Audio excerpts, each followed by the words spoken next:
Good morning students. D और F block elements हमारा आज कंटिन्यू हो रहा था। मैंने लास्ट क्लासेस में आपको डी ब्लॉक एलिमेंट्स की प्रॉपर्टीज़ और उन डी ब्लॉक एलिमेंट्स के जो दो कंपाउंड्स हैं K2Cr27 और K-MnO4 मैंने आपको करा दिए थे, है ना। अब आपका एफ ब्लॉक एलिमेंट्स रह जाता है। तो एफ ब्लॉक एलिमेंट्स जैसे आपको पता है, बता चुका हूँ ऑलरेडी, एफ ब्लॉक एलिमेंट्स वो एलिमेंट्स होते हैं जो हमारे पीरियोडिक टेबल के नीचे वाले पार्ट में रखे हुए हैं ना। और दूसरी बात, एफ ब्लॉक एलिमेंट्स वो एलिमेंट्स होते हैं जिसमें last electron F sub shell में जाता है और एफ सब शेल बिलोंग करती है थर्ड लास्ट शेल को। अगर एन लास्ट शेल है, n-1 सेकेंड लास्ट शेल है, n-2 थर्ड लास्ट शेल है, तो थर्ड लास्ट शेल के, जिसको हम एंटी पेनल्टीमेट शेल बोलते हैं, उसके एफ सब शेल में अगर इलेक्ट्रॉन की एंट्री हो रही हो, the elements are called as F block elements. ठीक है ना। तो F block elements are those elements जिसमें last electron n-2f sub shell या सब शेल के अंदर ऑर्बिटल्स होते हैं, तो आप बोल दीजिए ऑर्बिटल्स में एंटर करता है, n-2f ऑर्बिटल में एंटर करता है, they are called as F block elements. क्या बोलते हैं उनको? F block elements. बेटे डिपेंडिंग अपॉन द फैक्ट कि इलेक्ट्रॉन कौन से एफ में जा रहा है ना, इलेक्ट्रॉन की एंट्री कौन से एफ में हो रही है, तो हमारे पास एफ ब्लॉक एलिमेंट्स की दो सीरीज हो जाती हैं। एक तो होती है 4f सीरीज और एक होती है 5f series. 4f series is called as lanthanoid series क्योंकि ये लेंथेनम के बाद पड़ती है, और 5f series is called as actinoid series क्योंकि ये एलिमेंट जो होता है एक्टिनियम उसके बाद पड़ती है। तो हमें ये दो सीरीज़ करनी है, बहुत डिटेलिंग में नहीं की जाएंगी, बहुत ज़्यादा कुछ इसमें से नहीं आता, लेकिन हाँ 2 नंबर 7 में से 2 नंबर का टॉपिक जो है इसमें से ही आएगा, तो इसलिए आपको बहुत ध्यान से देखना है। तो बेटा अब हम इनकी बात चर्चा करते हैं, लेंथेनॉइड्स की। सबसे पहले हम लेंथेनॉइड्स की बात करेंगे। हाँ, एक और बात बोल दी जाए कि ये एलिमेंट्स जो होते हैं ना, एफ ब्लॉक एलिमेंट्स, ये डी ब्लॉक एलिमेंट्स के बीच में पाए जाते हैं, इसलिए इनको इनर ट्रांजिशनल एलिमेंट्स भी बोला जाता है या इनर ट्रांजिशन एलिमेंट्स बोला जाता है ना। तो सबसे पहले हम बात करते हैं लेंथेनॉइड्स की। लेंथेनॉइड्स वो एलिमेंट हैं जिसमें लास्ट इलेक्ट्रॉन 4f सब शेल में एंटर करता है, तो इनको ना 4f एलिमेंट्स भी बोला जाता है क्योंकि लास्ट इलेक्ट्रॉन 4f सब शेल में एंटर कर रहा है। अब ये सीरीज शुरू होती है हमारी सीरियम से, एटॉमिक नंबर 58 जो सीरियम का है उससे शुरू होती है, Ce58 से, और एंड करती है ल्यूटिटियम 71 तक।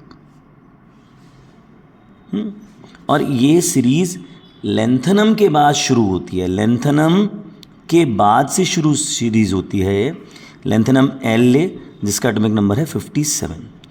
तो 57 से के बाद एलिमेंट्स जो होते हैं वो 58 से लेके 71 तक, ये वो एलिमेंट हैं जिसमें लास्ट इलेक्ट्रॉन 4f सब शेल में एंटर कर रहा है। तो इसलिए क्योंकि ये एलिमेंट सक्सीड करते हैं लेंथेनम को, लेंथेनम के बाद पढ़ते हैं, इसलिए इनको हम लेंथेनॉइड्स बोलते हैं, है ना बेटा। वैसे lanthanum is not the part of the series, लेकिन क्योंकि लेंथेनम के बाद पढ़ रहे हैं एलिमेंट्स, दूसरी बात लेंथेनम काफ़ी प्रॉपर्टीज़ में सिमिलैरिटी दिखाता है इनके साथ, तो इसलिए हम जो लेंथेनम को भी सीरीज़ में इंक्लूड कर लेते हैं। मतलब लेंथेनम इज़ नॉट दो the part of the series but lanthanum में भी इंक्लूडेड इन दिस सीरीज़, है ना। तो अब इसकी बात कर लेते हैं। तो इनकी कुछ जनरल प्रॉपर्टीज़ अगर आप देखें तो बताने जा रहे हैं। सबसे पहली बात है इनकी जनरल इलेक्ट्रॉनिक कन्फिग्रेशन। इन एलिमेंट्स का एटॉमिक नंबर क्योंकि 58 है, कौन सी नोबल गैस के बाद? 54 ज़ीनॉन के बाद पढ़ेंगे। और इनमें जो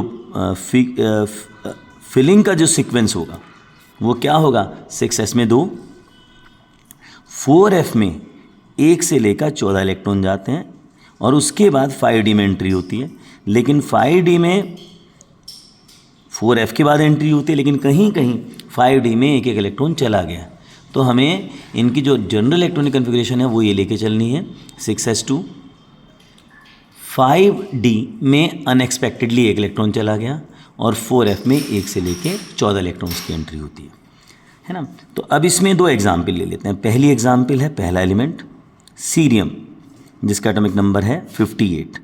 उसकी कन्फिग्रेशन क्या होगी, 54 तक तो जीनॉन जैसा, 6s2 56, 5d1 एक्सेप्शनली इसमें एक इलेक्ट्रॉन चला गया 5d में 57 और 4f1 58। सीरियम के बाद लास्ट एलिमेंट देख लीजिए, सारे एलिमेंट्स नहीं याद रखने हैं, पहला और लास्ट एलिमेंट आप याद रख सकते हो, ल्यूटिटियम 71, इसका 54 तक तो जीनॉन जैसा, 6s2 56, 5d1 57 और 4f14 71।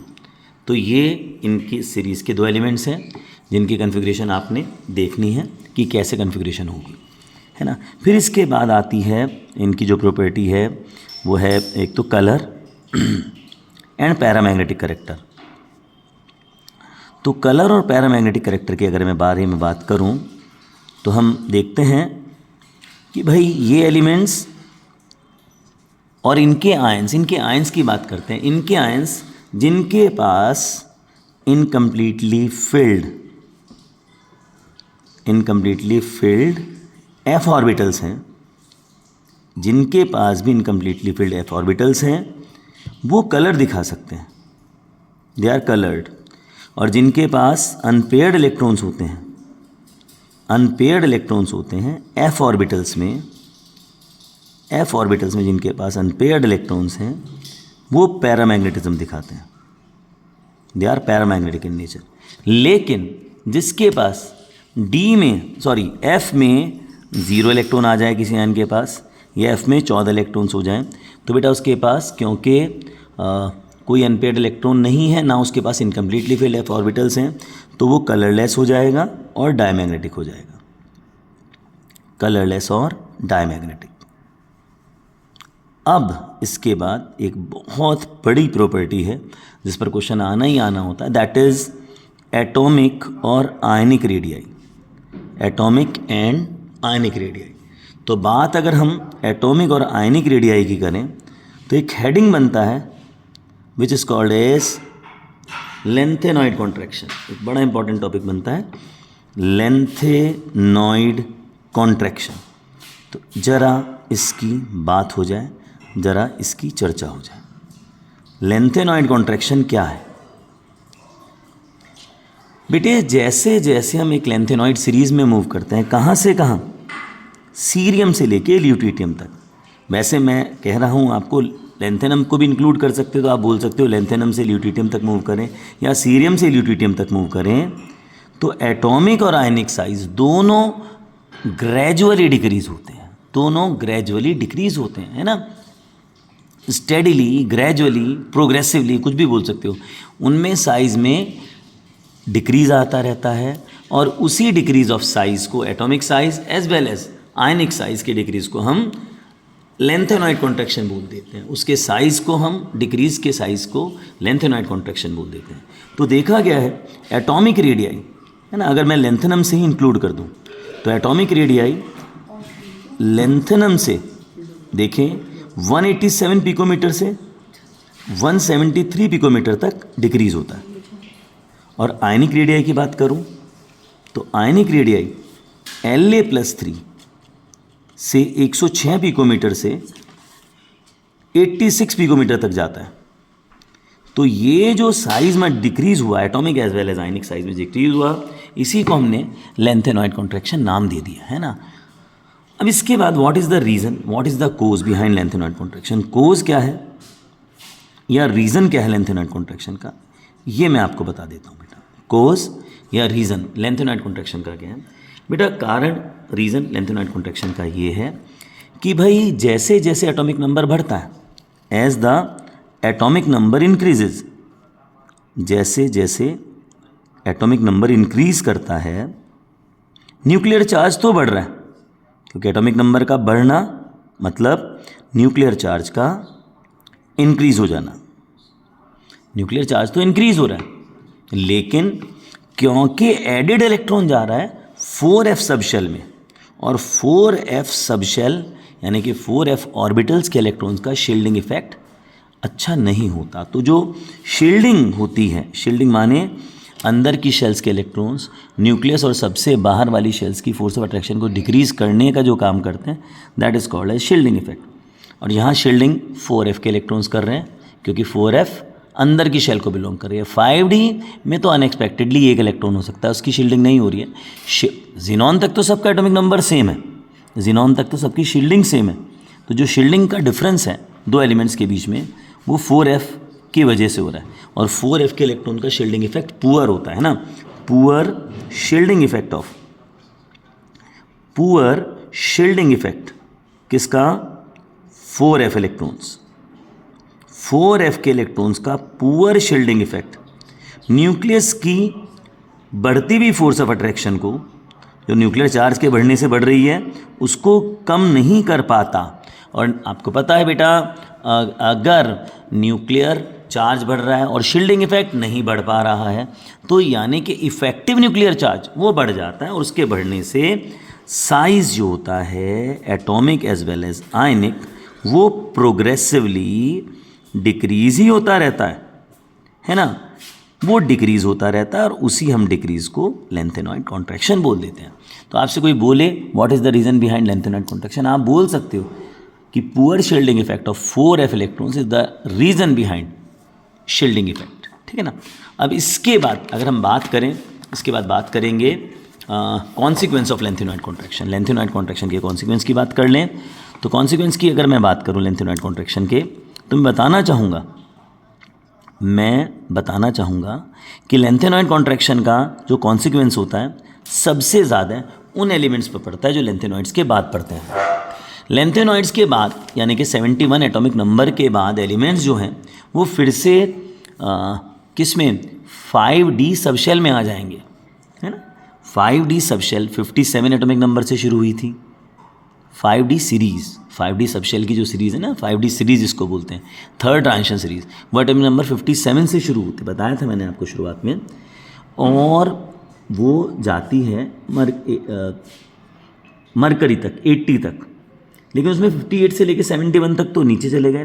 फिर 72 से जो एलिमेंट्स हैं वो फिर से 5d सीरीज़ में पड़ते हैं। अब 5d सीरीज़ के जो भी एलिमेंट्स हैं बाकी वाले, है ना, उन सभी के पास 4f में 14 इलेक्ट्रॉन्स हैं, जिसका शील्डिंग इफेक्ट पुअर है, और पुअर शील्डिंग इफेक्ट की वजह से उनका साइज़ भी बहुत छोटा हो गया है। तो पहला कॉन्सिक्वेंस ये है कि 5d और उससे ऊपर 4d सीरीज़ एलिमेंट्स, 5d और 4d सीरीज़ एलिमेंट्स के जो साइजेज़ हैं atomic and ionic size, they are approximately same. वो अप्रॉक्सीमेटली क्या हो गए बेटा, दोनों के सेम हो गए, और जब वो सेम हो जाते हैं बेटा तो उनकी केमिकल प्रॉपर्टीज़ भी सेम हो गई हैं, और उनको सेपरेट आउट करना मुश्किल पड़ जाता है, and they occur in nature together. तो 5d और 4d सीरीज़ के एलिमेंट्स की केमिकल प्रॉपर्टीज सेम हो जाती हैं,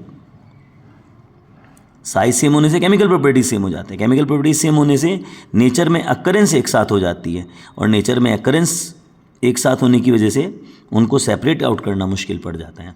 और इस सभी का कारण है, this is due to lanthanoid contraction. किसकी वजह से, लेंथेनॉइड कॉन्ट्रैक्शन की वजह से ऐसा कुछ होता है। क्लियर हुई बात। और फिर एक और कॉन्सिक्वेंस है कि जब हम पूरी की पूरी सीरीज़ में मूव करते हैं, लेंथेनम हाइड्रोक्साइड से ही ले लेते हैं, हम लेंथेनम को ही हम सीरीज़ का मेंबर मान लेते हैं। लेंथेनम हाइड्रोक्साइड से ल्यूटिटियम हाइड्रोक्साइड तक हम जब जाएंगे तो बेटा साइज़ घटने से, साइज़ क्यों घट रहा है, लेंथेनॉइड कॉन्ट्रैक्शन की वजह से, और उसके साइज़ घटने से बेटा बेसिक करेक्टर इनके हाइड्रोक्साइड्स का वो डिक्रीज़ करता है। Basic character of their hydroxides decrease, है ना। तो ये दूसरा कॉन्सिक्वेंस है किसका, लेंथेनॉइड कॉन्ट्रैक्शन का। क्लियर होगी बात। अब इसके बाद हमें पढ़ना है बेटा एक्टिनॉइड्स।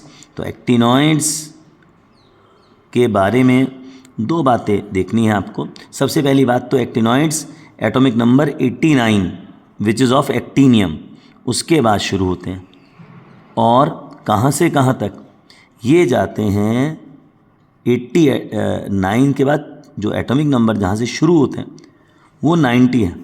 90 से लेकर आपका 103, और वो आपका लॉरेंशियम का है, लॉरेंशियम LR, 103 तक इनके एटॉमिक नंबर पड़ते हैं। तो 14 एलिमेंट्स ये हैं और आपके 14 एलिमेंट्स वो थे। तो एक्टिनियम, क्योंकि एक्टिनॉइड्स एक्टिनियम के बाद पढ़ते हैं, जैसे लेंथेनम के बाद लेंथेनॉइड्स पढ़ते थे, एक्टिनियम के बाद एक्टिनॉइड्स पढ़ते हैं, इसलिए हम एक्टिनॉइड्स को भी एक्टिनॉइड्स में भी एक्टिनियम को इंक्लूड करके चलते हैं, है ना। अब इसमें एक बात बताना चाहूँगा, केमिस्ट्री एक्टिनॉइड्स की बड़ी कॉम्प्लिकेटेड है और इनकी केमिस्ट्री कॉम्प्लिकेट होने का कारण क्या है कि लेंथेनॉइड्स जहाँ लिमिटेड ऑक्सीजन स्टेट दिखाते हैं, लेंथेनॉइड्स 3 ऑक्सीजन स्टेट दिखाते हैं, +2 +3 +4, लेकिन actinoids wide range of oxygen state दिखाते हैं। और दूसरा, एक्टिनॉइड्स रेडियोएक्टिव नेचर के होते हैं। तो ये दोनों बातें मिलकर एक्टिनॉइड्स की केमिस्ट्री को लेंथेनॉइड्स के मुकाबले डिफ़िकल्ट कर देती है। ठीक है, बाकी सारी बातें हम कर चुके हैं और मैं बाकी कंटिन्यू आपको अगली क्लास में कराता हूँ। ओके बेटा।